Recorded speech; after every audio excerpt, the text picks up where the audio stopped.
kitu kumapana ukambani ala utelite kuko na biashara na mo hata kidogo.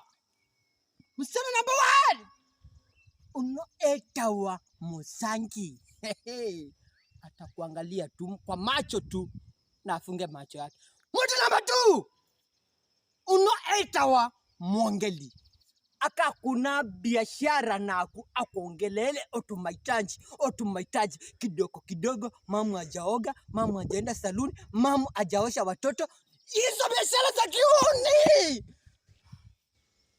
Mtu nola wa mwisho kabisa in the world of living today. Ola waamina nina biashara ya mundume na mundu unoetawa